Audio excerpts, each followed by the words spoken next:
நண்பர்கள் அனைவருக்கும் வணக்கம். நம்ம சேனலில் அனைவரும் பயன்பெறும் வகையில் பல பயனுள்ள தகவல் எப்படி பண்ணுறோம். இந்த வீடியோவில் 8வது சம்பள கமிஷன் அரசு ஊழியர்கள் ஓய்வூதியர்களுக்கு ஹாப்பி நியூஸ். என்ன வகையான மகிழ்ச்சியான தகவல் வெளியிடப்பட்டுள்ளது, இதன் மூலமாக 8வது சம்பள கமிஷன் அமைப்பது பற்றி அரசு தரப்பில் என்ன வகையான அறிவிப்புகள் வெளியிடப்பட்டுள்ளன, இந்த அறிவிப்பின் அடிப்படையில் அரசு ஊழியர்கள் மற்றும் ஓய்வூதியதாரர்கள் என்ன வகையான ஹாப்பி நியூஸ் வழங்கப்படுகிறது, இதன் அடிப்படையில் எப்பொழுது இந்த 8வது சம்பள கமிஷன் நடைமுறைக்கு வரும், இதன் மூலமாக அரசு ஊழியர்கள் மற்றும் ஓய்வூதியதாரர்களுடைய சம்பளம் மற்றும் பென்ஷன் தொகையில் மாற்றங்கள் இருக்குமா என்பது பற்றிய முழு விவரங்கள் வந்து பார்க்கலாம். வீடியோக்குள்ளே போகிறதுக்கு முன்னாடி நம்ம சேனலை சப்ஸ்கிரைப் பண்ணவங்க சப்ஸ்கிரைப் பண்ணுங்கள், சப்ஸ்கிரைப் பண்ணுவங்க பக்கத்தில் இருக்க பெல் பட்டனையும் ப்ரெஸ் பண்ணுங்கள். அப்போ தான் நம்ம அடுத்த கூட எல்லா அப்படியும் டேரெக்டாக கிடைக்கும். அரசு துறையில் பணிபுரியும் அரசு ஊழியர்கள் மற்றும் பணிபுரிந்து பென்ஷன் வாங்கும் முன்னாள் அரசு ஊழியர்களுக்கு 8வது சம்பள கமிஷன். ஒவ்வொரு 10 ஆண்டுகளுக்கு ஒரு முறை புதிய ஊதியக்குழு அமைக்கப்பட்டு அதன் அடிப்படையில் அரசு ஊழியர்களுடைய சம்பளம் மற்றும் ஓய்வூதியர்களுடைய பென்ஷன் தொகை தீர்மானிக்கப்பட்டு வழங்கப்பட்டு வருவதும் குறிப்பிடத்தக்கது. தற்போது 7வது ஊதியக்குழு முடிவடையும் நிலையில் 8வது ஊதியக்குழு பற்றிய அறிவிப்புகள் அரசு தரப்பில் வெளியிடப்பட்டுள்ளது. அவ்வாறு 8வது ஊதியக்குழு நடைமுறைக்கு வரும் பட்சத்தில் அரசு ஊழியர்களுடைய சம்பளம் உயர்வது மட்டுமின்றி பென்ஷன் வாங்கக்கூடிய பென்ஷன்தாரர்கள் ஓய்வூதிய பணப்பலன்களும் அதிகரிக்கும் என்பதும் குறிப்பிடத்தக்கது.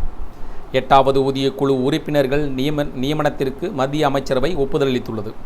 ஊதியக்குழுவின் வழங்கும் பரிந்துரைகளின் அடிப்படையில் மத்திய அரசு ஊழியர்களுக்கான ஊதியங்கள் மாற்றி அமைக்கப்பட்டு வழங்கப்படும். அந்த அடிப்படையில் கடந்த 2016ஆம் ஆண்டு ஏற்பட்ட 7வது ஊதியக்குழுவின் அடிப்படையில் தற்போது மத்திய அரசு ஊழியர்களுக்கான ஊதியங்கள் வழங்கப்பட்டு வருகின்றன. 7வது ஊதியக்குழுவின் காலம் வரும் 2026ஆம் ஆண்டோடு நிறைவடைய உள்ள நிலையில் 8வது ஊதியக்குழு குறித்தான எதிர்பார்ப்பு மத்திய அரசு ஊழியர்கள் மத்தியில் எழுந்து வருகிறது. இந்த நிலையில் கடந்த ஜனவரி மாதம் நடந்த அமைச்சரவை கூட்டத்தில் 8வது ஊதியக்குழு அமைப்பதற்கு ஒப்புதல் வழங்கப்பட்டது. இந்த நிலையில் அக்டோபர் மாதம் 28ஆம் தேதி பிரதமர் நரேந்திர மோடி தலைமையில் நடந்த அமைச்சரவை கூட்டத்தில் உச்சநீதிமன்ற முன்னாள் நீதிபதி ரஞ்சனா பிரகாஷ் தேசாய் தலைமையில் 3 அடங்கிய 8வது ஊதியக்குழு அமைக்கப்படுவது மற்றும் பரிந்துரை விதிமுறைகளுக்கு ஒப்புதல் அளித்துள்ளது. மத்திய அமைச்சரவை கூட்டத்திற்கு பின் செய்தியாளர்களை சந்தித்த மத்திய அமைச்சர் அஸ்வினி வைஷ்ணவ், மத்திய அமைச்சரவை கடந்த ஜனவரி மாதம் ஒப்புதல் அளித்த 8வது ஊதியக்குழுவின் பரிந்துரை விதிமுறைகளுக்கு மத்திய அமைச்சரவை அக்டோபர் 28ஆம் தேதி முதல் ஒப்புதல் அளித்துள்ளது.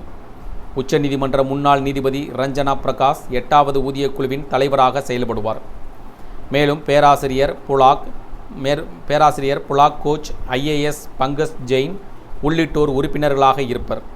2026ஆம் ஆண்டு ஜனவரி மாதம் முதல் செயல்பட துவங்கி அடுத்த 18 மாதங்களில் பரிந்துரைகள் மத்திய அரசிற்கு இந்த குழு வழங்கும் என தெரிவித்தார். இதன் மூலமாக தற்போது 8வது ஊதியக்குழு அமைப்பதற்கான ஒப்புதல் அளிக்கப்பட்ட நிலையில் தற்போது உறுப்பினர்களும் அறிவிக்கப்பட்டுள்ளது. இந்த உறுப்பினர்கள் பார்த்தீங்கன்னா 2026 ஜனவரி முதல் செயல்பட துவங்கி அடுத்த 18 மாதங்களில் பரிந்துரைகளை மத்திய அரசுக்கு இந்த குழு வழங்கும் என்றும் தெரிவிக்கிறது.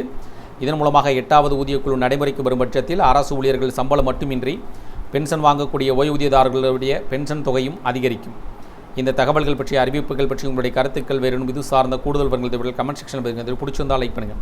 முடிந்தவரை இந்த வீடியோ உங்களுடைய நண்பர்கள் உறவினர்கள் அனைவருக்கும் ஷேர் பண்ணுங்கள், ஃபாலோ பண்ணுங்கள். மறக்காமல் நம்ம சேனலை சப்ஸ்கிரைப் பண்ணுங்கள். சப்ஸ்கிரைப் பண்ணுங்க, பக்கத்தில் இருக்க பெல் பட்டனையும் ப்ரெஸ் பண்ணுங்கள். அப்போ தான் நம்ம அடுத்த அப்படி கூட எல்லா அப்படியும் டேரெக்டாக கிடைக்கும். தேங்க்யூ ஃபார் வாட்சிங்.